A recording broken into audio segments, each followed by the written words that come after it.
Bonjour. Voici que Paul et Silas étaient en prison, louant Dieu, et furent miraculeusement délivrés, mais ne s'enfuirent pas. Ayant empêché le gardien de se tuer, celui-ci déclarait: Seigneur, que faut-il que je fasse pour être sauvé? Et eux dirent: Crois au Seigneur Jésus, et tu seras sauvé, toi et ta maison. Et ils lui adressèrent la parole de Dieu avec tous ceux qui étaient dans sa maison. Il venait d'être sauvé par les deux apôtres. Et pourtant, il demandait quoi faire pour être sauvé. Sans doute avait-il pressenti que le salut dans cette vie, par rapport aux autorités, à la société, à la justice, aux impôts, n'était pas le tout du salut, et que peut-être d'autres choses, un autre niveau de son existence, étaient en jeu. Mais à qui le demander? À qui le demanderiez-vous? Au pasteur? Au curé?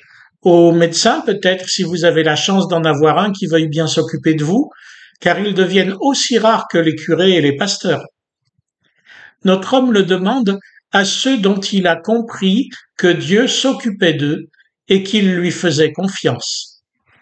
Il vient d'assister à un miracle.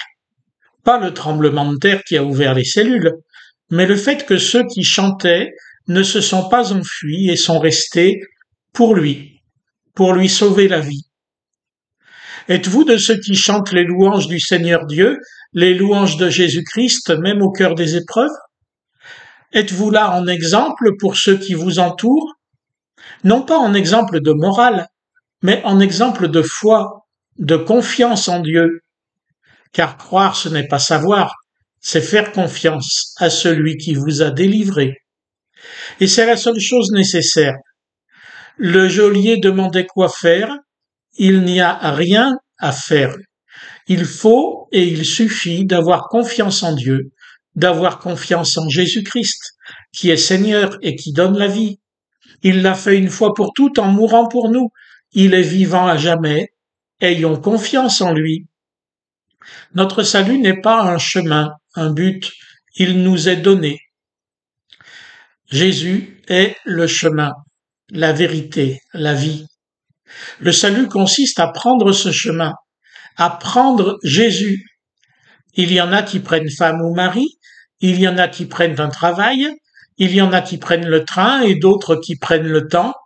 De la même manière, nous sommes de ceux qui prennent Jésus. Mais comment croiront-ils en celui dont ils n'ont pas entendu parler?